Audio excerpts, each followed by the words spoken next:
Bollywood superstar Shilpa Shetty কুন্ডার এই simple রেসিপিটা যে এত বেশি মজা হবে তা আগে কখনোই ভাবিনি। হাজবেন্ড খেয়ে তো পুরাই ফিদা। আর আজকে রান্নায় হেল্প করেছে আমার ছোট মাম্মাম। আমার বড় মাম্মাম তো সবসময় আমার সাথেই থাকে। তিনজন মিলে কি বানালাম চলুন দেখে আসি। আসসালামু আলাইকুম।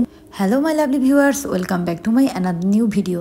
আর আজকে এই নাস্তাটা বানানোর জন্য আমাদের কিন্তু অবশ্যই ডিম লাগবে।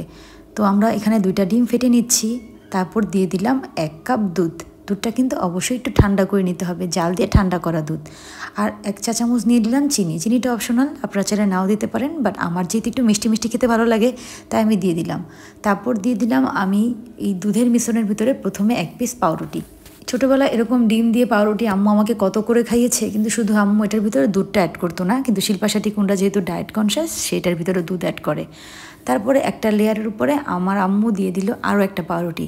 প্রথমবার আম্মু যেটা বানিয়েছিল সেটা কিন্তু 3টা পিস পাউরুটি দিয়ে বানিয়েছিল। সেটা আসলে একটু হ্যান্ডেল করা বা নাড়াচাড়া করা খুব কঠিন, তো 2টা দিয়ে করে আম্মুর খুব ইজি লাগছে, তাই আম্মু 2টা দিয়ে করছিল। তারপর এই 2টা ডিম আর 1 কাপ দুধের পুরোটা মিশ্রণকে ভালো মতো এই 2টা পাউরুটির সাথে সোক করাতে হবে।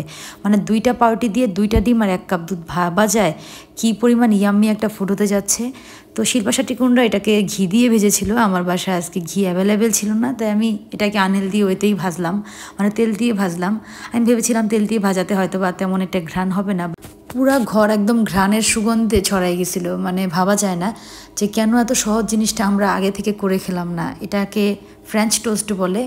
তো এটা কিন্তু খুবই সফট হয়। মানে প্রথমটা তো আমার হাজব্যান্ডের জন্য যেটা বানিয়েছিলাম ওটা 3টা পাউরুটি দিয়ে, তো সেটা আমি এখন আপনাদের কেটে দেখাচ্ছি যে 3টা পাউরুটি আর 2টা ডিমেরটা কিন্তু অনেক পরিমাণে সফট হয়। যদিও এটার আমি ভিডিও নিতে পারি নাই, আমার যখন একটা পাউরুটি অলরেডি চলে গেছে তখন মনে হয়েছিল যে আমি একটু ভিডিওটা করে নিই।